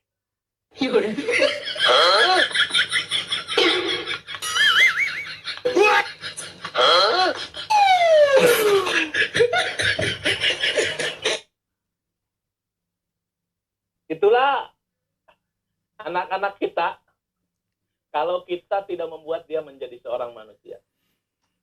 Kalau Anda ingin memiliki waktu yang mahal, Anda ingin memiliki barang yang sangat berharga di dunia, adalah ciptakanlah ruang-ruang offline, kurangi ruang online. Kalau bicara memproduksi pesan komunikasi, ini saya usul kepada DTGA nih, kepada Ni dan Pak Denny, Pak Ustadz Abdul Rahman juga. Saya siap untuk bicara soal magic of 3 seconds. Bahwa manusia itu cukup punya kesan 3 detik adalah waktu yang dibutuhkan. Dulu belajar waktu saya SD itu belajar mata melihat kucingnya terbalik ya. Kemudian dibalikkan oleh pikiran kita, kemudian kita bilang ini kucing. Nah, itu 3 detik. Kecepatan kita itu adalah, kalau bicara soal video, itu adalah 1 detik. Kalau bicara 3 second, itu 8 frame. Ya. Satu gerakan di dalam video itu 8 frame, 1 detiknya. Jadi kalau 3 detik itu 24 frame. Itu sudah ditemukan, sudah digunakan oleh Nazi, Hitler. Jadi di videonya dalam keadaan lapar, dalam keadaan ngantuk, 24 frame itu dibuang 3 frame. 21 frame, 20 frame diganti dengan logonya Nazi. Itu terlihat tapi tidak bisa diidentifikasi. Dan itu diulang-ulang terus, akhirnya masuk ke impulsif. Nah, itu masuk ke limbik. Nah, yang ketiga soal emosi. Penyampaian pesan yang emosional. Karena kita makhluk cerita. Tadi saya kasih simbol. Pertama kita menyebut apel, tapi ketika saya kasih crop putih di sebelah kanan atas, itu bacanya menjadi apple. Kalau yang masih pengen ganti ke iPhone, ini langsung ke situ gitu kan. Ada yang sedang minta ganti MacBook-nya, ini gitu kan, udah langsung asosiasinya ke sana. Kemudian yang kedua nih akan bicara juga di sini, dampaknya disruptive semiotika. Ya. Kalau sudah bicara ke sini, misalkan saja nanti kita bisa membedah lebih dalam kenapa politik identitas itu bisa dibaca di sini. Ya. Kalau saya politik identitas itu bukan ke ras, tapi ke LGBT. Dan biangnya ada di Teletubbies. Begitu, terima kasih. Mudah-mudahan ada senyum di ngantuk dan lapar siang hari ini. Mudah-mudahan ada manfaatnya, komplementari dengan Pak Oki, tercapai dengan tujuan proposalnya. Assalamualaikum warahmatullahi wabarakatuh. Waalaikumsalam warahmatullahi wabarakatuh. Terima kasih Pak Agus, menarik sekali ya tadi. Pak Agus sudah bicara mengenai transformasi komunikasi ya. Jadi di transformasi komunikasi ini tadi kita lihat bahwa mungkin juga sekarang yang namanya channel komunikasi itu juga sudah berubah. Bukan hanya channel komunikasi yang seperti biasa, tapi juga nanti ada satu channel komunikasi baru, yaitu yang menggunakan transhuman tadi ya Pak ya, walaupun tadi mungkin masih fiktif gitu. Baik, 14.30 kita masih ada waktu sekitar 30 menit untuk tanya jawab. Silakan bagi rekan-rekan yang akan bertanya atau yang ada pertanyaan ditujukan kepada Pak Oki maupun ke Pak Agus, silakan. Ada yang mau bertanya?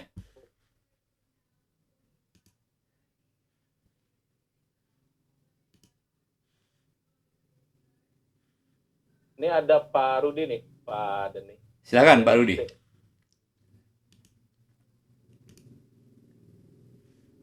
Pak Rudi, silakan. Masih mute, Pak Rudi. Masih di mute kayaknya Pak.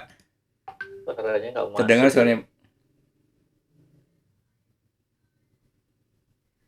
Belum ada Pak Rudi. Atau ditulis di chat aja nggak susah. Ya, silakan ditulis aja di chat Pak. Suara Pak Rudi nggak keluar ini. Communication problem nih. Barrier communication. Baik. Ada tuh. Silakan coba lagi Pak Rudi. Tes. Ya, ada, silakan. Oh, itu ada tuh. Belum, Pak.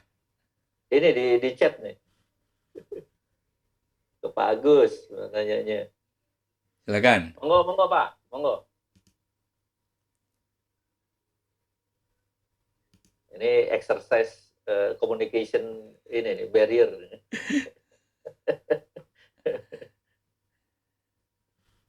Itu bagian Pak Oke kalau itu. Infrastruktur. Ini dari Pak Rudi ya, dari Stimik Amik Bandung. Komunikasi yang dilakukan oleh para buzzer gimana nih Pak? Ayo, bagus, silakan Pak Agus. Kalau dari komunikasi ANSI adalah bagian yang tepat, ya. Bagian daripada menyampaikan pesan. Tapi tadi menurut Simon Sinek bahwa itu adalah permainan bahasa. Siapa yang bermain dengan bahasa, ya dia akan dibunuh oleh bahasa. Karena dia mengotorin hakikat bermain. Ya. Bermain adalah perilaku manusia paling serius di dunia. Ambil contoh, saya bermain bola dengan Pak Rudi. Di lapangan terbuka, bolanya nggak ada Pak, gawangnya nggak ada. Kemudian, siapa yang jadi kiper? Kita switch. Saya jadi kiper, oke. Senang tuh jadi kiper. Pak Rudi tendang. Bolanya nggak ada nih Pak. Kemudian Pak Rudi tendang. Saya tangkap. Kemudian, kata Pak Rudi. Enggak, ini saya tangkap. Enggak, saya tendangkan ke kanan. Kang Agus kan ke kiri. Oh iya, waduh kalah 1-0. Jadi, being human itu adalah menjadi manusia yang ansih. Ketika dia mempermainkan bahasa, dia menjadi dehumanisasi. Nah, buzzer itu nempelnya di teknologi. Nempelnya di teknologi. Tapi di komunikasinya, dia disruptif. Yang dia rusak, otomatis kan dia dapat duitnya karena pemanfaatan teknologinya kan. Semakin dia sering post, internetnya mantap, gitu kan. Banyak feed di media sosial dan sebagainya. Tapi kan yang dikelola oleh komunikasi yang ada di saya, komunikasi sosialnya adalah di pengolahan pesan. Kalau pesannya adalah isu, pesannya adalah hoax, ya dia sedang meruntuhkan kemanusiaan. Jadi mari para pendidik, kalau Diknas sudah menghapus pelajaran agama, tapi tolong didiklah anak-anak adab. Didiklah anak-anak sejarah. Didiklah anak-anak tanggung jawab. Akhirnya didiklah dia sebagai manusia. Jangan dinilai karena dia berprestasi. Katanya, saya pernah di sebuah seminar di Singapura, waktu saya masih di advertising agency, dalam sebuah diskusi, terjadilah diskusi antara agensi India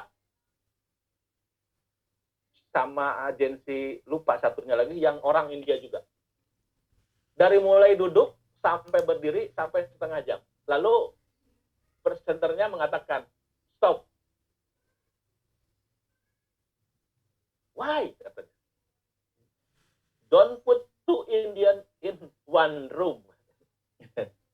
Katanya, berdebat itu, saya tanya kemudian, berdebat itu sudah diajarkan di India dari kelas 1 SD.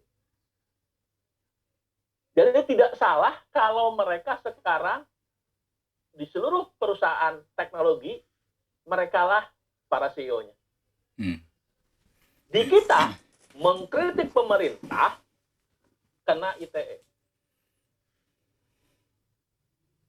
Jadi, kalau implementasi undang-undang itu adalah pembungkaman terhadap arus komunikasi, dia sedang menciptakan, undang-undang itu sedang menciptakan jalan-jalan tikus yang lain untuk mengubah komunikasi menjadi energi yang lain. Dia sedang membuat peta. Saya tidak ingin mengatakan kata revolusi sih Pak. Salah.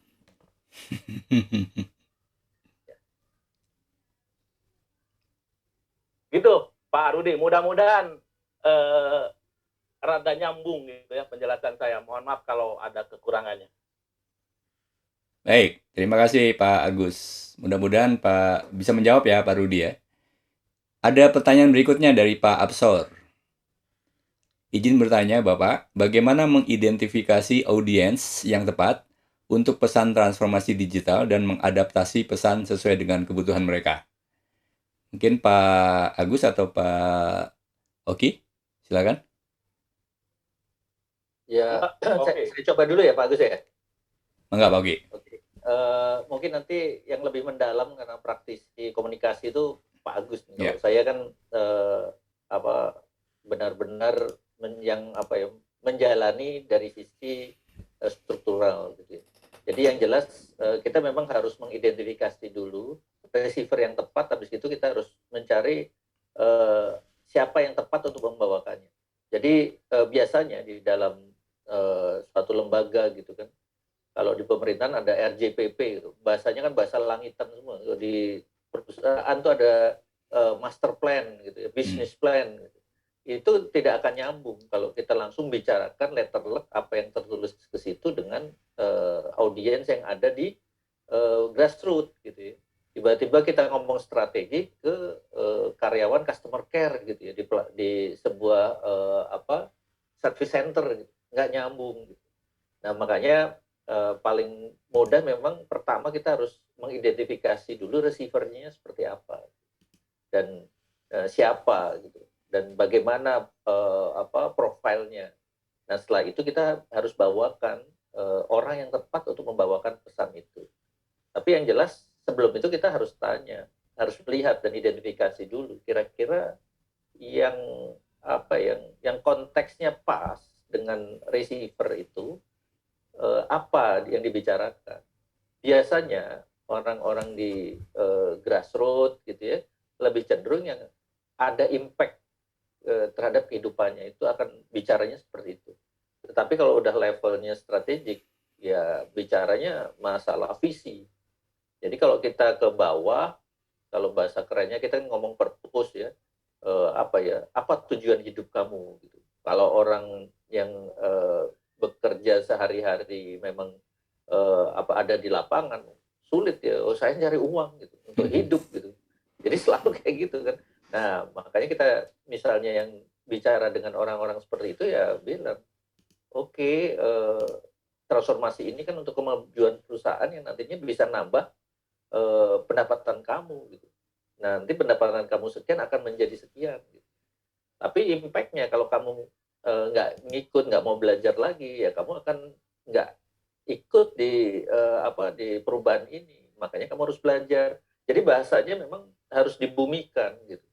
Nah saya pikir itu ya. Jadi yang pertama ketika kita akan melakukan komunikasi harus identifikasi dulu siapa receivernya. Makanya ketika kita bicara di sosial media itu harus jelas kalau umum itu kan serangan udara ya, jadi harus bicara yang umum-umum aja, kita nggak bisa bicara yang spesifik di serangan udara. Mungkin itu dari saya, mungkin Pak Agus bisa nyambung, silakan Pak Agus. Silakan Pak Agus. Jadi identifikasi itu penting tapi bukan utama. Penting tapi bukan utama. Yang utama tetap adalah kita sebagai komunikatornya. Saya punya materi yang bisa membantah istilah yang disampaikan Pak Oki tadi, ya, tentang sender dan receiver. Itu teori Laswell. Karena kalau kita bicara digital nih, DTGA harus bicara soal encrypt dan decrypt. Gitu ya. Sudah duplicating. Iya. Ya, harus sudah duplicating. Jadi, kalau identifikasi audiens ini bukan sekedar data sosiologis, tapi harus sudah masuk ke insight. Ya, maka kalau udah bicara soal ke insight, jangan-jangan departemen ini menyampaikan komunikasinya mungkin cukup dengan email. Tapi kalau ke orang finance, ya, ke orang finance, mungkin bikin gathering, buka bersama. Ingat loh ya, waktu yang digunakan untuk konsentrasi itu sangat-sangat pendek. Penerimaan pesan tadi 3 second. Ya. Kalau terlalu panjang, itu menjadi luber dan yang menjadi sampah. Karena sudah ke gulung berikutnya. Gitu. Jadi rekomendasi dari saya, lakukan identifikasi, tapi jangan mengumpulkan data, tapi carilah insight. Carilah insight-nya, karena dengan insight itu bisa masuk ke limbik. Kita bisa mengendalikannya, bukan dengan bahasanya. Tapi kitalah yang, si komunikator lah yang harus tahu. Maka tadi saya menyarankan di sini kalau ada Pak Bos, kalau mau mengangkat struktur, ya jangan dari prestasi job desk, tapi dahulukan dari kemampuan komunikasi visual, komunikasi verbal, ya, komunikasi presentation, komunikasi manajemen barangkali itu diutamakan. Mungkin gitu Pak Denny. Oke, terima kasih Pak Oki dan Pak Agus. Mudah-mudahan bisa menjawab ya Pak Absor ya. Selanjutnya ada beberapa pertanyaan lagi. Wah, Pak Rudi ini masih nanti kita bahas lagi Pak ya. Ya, oke. Oke, Pak Rival Faisal ya. Apakah apabila kita melakukan komunikasi namun tidak ada feedback dari lawan bicara, itu masih dikategorikan sebagai suatu komunikasi, Pak? Mungkin saya ingin langsung menjawab. Ya, silakan. Berarti komunikasi itu tidak terjadi. Hanya satu arah saja mungkin ya, Pak ya? Tidak terjadi. Yang disebut komunikasi itu adalah proses. Oke. Ya.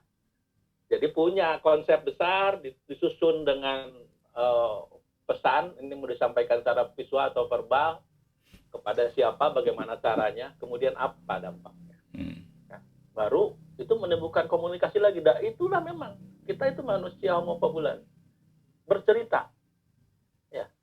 Kalau tiap marah-marah, ya, kalau dengan marah-marah, dengan perintah, pokoknya begitu deh, gue nggak mau tahu, pokoknya nggak begitu lah, nggak mau tahu. Itu bukan berkomunikasi itu. Ya. Oke. Kalau karena begini, tidak ada proses di situ. Iya. Kalau misalkan saya tambahkan begini Pak, di dalam teori yang saya dapatkan dalam teori komunikasi itu kan ada yang namanya push communication dan ada pull communication. Yang dimana kemudian kalau push communication itu kita ya memberikan komunikasi kepada secara satu arah saja misalkan begitu. Apakah itu juga termasuk komunikasi Pak? Makanya tadi kalau pakai teorinya yang konvensional, pakai Laswell itu komunikasi. Oh. Oke. Kalau ini kita bicara sedang digital, misalnya gini loh, saya posting tapi nggak ada yang read, nggak ada yang like, gitu kan. Nggak ada yang like, apalagi sampai share. Ya. Tentang. Lu admin apaan kalau gitu? Ya, oke. Kan begitu. Jadi saya menghindari istilah tadi yang pull sama apa itu? Push sama pull. Iya, push sama pull itu. Ya. Oke. Terima kasih. Mungkin Pak Oki mau menambahkan, Pak? Ya kalau saya sih ya itu namanya komunikasi harus memang interaktif gitu. Ada feedback, ada kalau searah kayak commanding ya, kayak kalau tentara gitu, itu bukan komunikasi, itu komen gitu. Komen ya. Aja, ya. Nah itu yang selama ini terus terang dalam menjalankan strategi komunikasi di transformasi itu yang kita hindari gitu. Karena impact-nya biasanya kalau ya itu resistance orang kadang-kadang diperintah, karena kalau tentara sih siap gitu bergerak gitu. Tapi kalau orang biasa belum tentu, dia nanya kenapa gitu. Nah, begitu dia nanya kenapa, itu kan balikan tuh. Harus kita jelaskan, terjadilah komunikasi. Ya.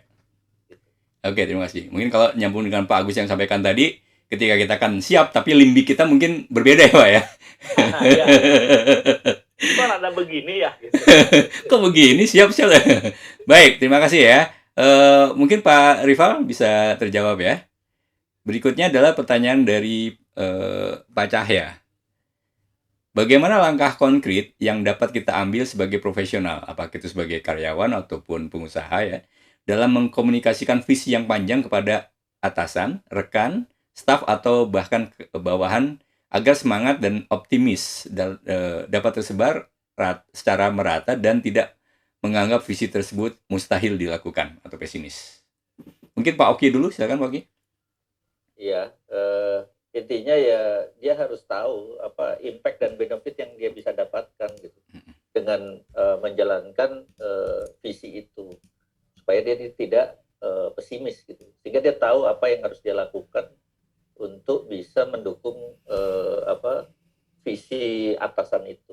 Jadi tadi kan, jadi visi itu kan bahasa langit ya, itu harus dijabarkan lagi dengan hal-hal yang lebih terukur, lebih smart ya, ada scalable, measurable dan seterusnya gitu ya, terukur, sehingga itu bisa dicerna oleh para stafnya untuk bisa mendukung visi yang itu. Jadi itu tugas berat komunikasi sih.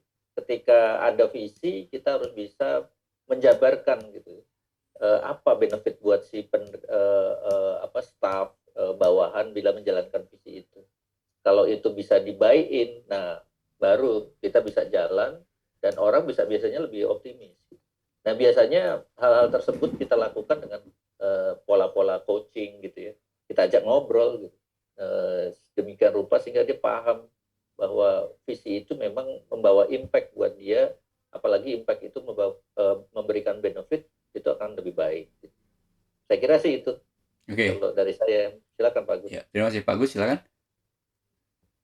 Ini yang salah bukan komunikasinya, yang salah visinya. Saya cenderung menolak gantungkan cita-citamu setinggi langit. Kalau dari saya, gantungkan citamu setinggi langit-langit. Karena itu bisa dicapai.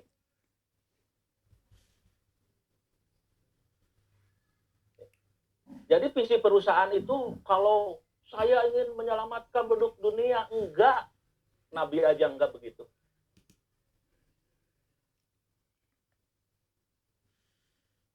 Jadi, bahkan saya mulai meragukan, visi misi itu memang penting nggak sih buat perusahaan? Yang lebih penting adalah target, objektif. Kalau saya buka perusahaan untuk mengeruk kekayaan, menjadikan sekaya-kayanya, ya cukup 3 tahun aja perusahaan itu, tahun keempat silakan bubar. Karena begitu ada sumber kekayaan, nanti akan ada pertengkaran di situ. Tapi kalau bicara misalnya kita bikin perusahaan untuk kemaslahatan umat, niatnya untuk penyelamatan, membantu orang lain. Karena dengan membantu berarti Anda kuat. Berarti kitanya harus kuat dulu. Jadi saya cenderung mengatakan bahwa Mas Cahya ini mungkin syukur-syukur ini bosnya. Ini Pak Bos ini ya harus merevisi visinya. Nah, kalau Anda karyawan silahkan Pak Bosnya disampaikan, diundang oleh DTGA ke Pak Denny dan Pak Dhani. Nanti kita bicara tentang ini. Supaya alur komunikasinya menjadi being human, ya bukan komen, bukan monoton, ya menjemukan. Apalagi ini sudah dibilang bahwa mustahil gitu. Ya berarti yang salah memang visinya, visi misinya, kan gitu. Jadi kalau ada perusahaan yang lahir hari ini sesudah disruptif ketiga, yaitu pandemik dan Generation X, masih bicara bagaimana memperkaya diri sendiri, dia tidak paham isu dunia. Kita masalah energi, masalah sampah, ya, masalah kepadatan penduduk, masalah distribusi, masalah lingkungan, itu 5 masalah tidak disentuh oleh perusahaan, menjadi bagian kritikal dari penyelesaian masalah itu, perusahaan itu nggak akan nyampe ke 2045. Karena kayaknya gampang, Pak. Satu orang yang tadinya jadi office boy, kemudian dia belajar online menjadi eksportir, kemudian pembeli pertama jualan lupa umi-ubian gitu ke Australia, nilainya 40 miliar. Dalam 3 bulan dia belajar ekspor-impor melalui online, kemudian dia memberanikan diri, jadilah dia. Tapi kalau nomor kekayaan, dia bertiga di situ, itu sesudah duitnya ada, itu bertengkar. Recording stopped. Begitu kalau dari saya pandangannya. Jadi masalahnya bukan di komunikasi, tetapi memang di entitas pesan komunikasinya. Di visinya ya tadi ya Pak ya? Ya. Oke. Terima kasih Pak Oki, Pak Agus. Mudah-mudahan Pak Cahya bisa terjawab ya. Ada pertanyaan lagi dari teman-teman? Sebelum kita tutup, sudah jam 14.51. Sudah lagi memasuki waktu asar. Baik, kalau tidak ada pertanyaan, saya coba rangkum ya dari apa yang sudah disampaikan oleh Pak Oki maupun Pak Agus tadi. Intinya kita tadi berbicara mengenai bagaimana komunikasi strategis itu bisa sebagai kunci dari kesuksesan dari transformasi digital. Tadi sudah Pak Agus dan Pak Oki juga sudah menyampaikan bahwa 60% itu tidak memiliki strategi di dalam komunikasinya. Ya, kemudian Pak Oki menyampaikan bahwa kita memerlukan yang namanya learning culture ya di dalam transformasi digital ini, sehingga organisasi akan siap untuk melakukan perubahan-perubahan yang ada. Nah, tadi juga disampaikan Pak Agus, kenapa kita perlu melakukan perencanaan komunikasi secara internal itu menjadi sangat penting. Karena nantinya akan dapat menciptakan adanya keselarasan dalam organisasi. Dan yang kedua adalah memudahkan untuk peningkatan kinerja itu sendiri. Jadi karyawan-karyawan tentunya. Kemudian Pak Oki juga tadi sudah menyampaikan ada beberapa step mengenai bagaimana kita melakukan komunikasi tadi ya. Yang pertama adalah membuat dulu awareness-nya, kemudian menciptakan understanding, menciptakan acceptance-nya, dan kemudian membuat komitmen. Selanjutnya yang menarik di sini adalah tadi dikatakan bahwa ketika kita ingin tetap menjadi manusia, tetaplah berkomunikasi. Begitu ya, bagus ya? Karena ketika kita sudah tidak berkomunikasi, berarti itu sudah tidak ada, dikatakan tidak ada lagi kehidupan tadi. Kemudian yang terakhir, yang dari Pak Agus sampaikan juga tadi, ini sangat menarik sekali. Ciptakanlah banyak ruang offline dibandingkan dengan online-nya. Ya, dengan demikian kita nanti di dalam rangka bertransformasi digital maupun dalam kehidupan sehari-hari, kita dapat terus menjalankan komunikasi kita ini dengan baik. Terima kasih Pak Oki dan Pak Agus serta rekan-rekan sekalian atas kehadirannya di dalam webinar ini, juga terutama kepada Pak Oki dan Pak Agus yang sudah memberikan begitu banyak pemaparan yang memberikan insight kepada kita semua ya mengenai bagaimana kita berkomunikasi. Selanjutnya saya akan Denny Punten, ada silakan. yang nanya tentang nomor kontak dari Pak Rudi. Silakan menghubungin Pak Denny sama Pak Dani. Oh ya, nomor kontak para narasumber bisa nanti hubungi kita ya Pak ya di online, di offline. Baik, selanjutnya kita akan memberikan sertifikat kepada kedua narasumber, walaupun karena ini sifatnya online, maka kita berikan juga online ya Pak ya. Mohon maaf, saya coba share dulu, saya share screen, OneNote. Sudah terlihat Bapak? Sudah. Ini sertifikat kepada Pak Oki. Terima kasih Pak Oki. Mari kita kasih aplaus dulu pada Pak Oki. Selanjutnya sertifikat kita juga berikan kepada Pak Agus Faisal. Ya, kita kasih aplaus juga. Sekali lagi terima kasih kepada Bapak-bapak dan Ibu-ibu dari peserta webinar kali ini. Mudah-mudahan kita bisa bertemu kembali pada acara-acara yang dilakukan oleh DTGA dan juga tentunya senantiasa disupport oleh STIMIC dan teman-teman yang lainnya nanti ya. Baik, sebagai penutup, marilah kita ucapkan hamdalah. Alhamdulillahirrahmanirrahim. Terima kasih, sampai berjumpa lagi dan selamat berbuka puasa. Wassalamualaikum warahmatullahi wabarakatuh.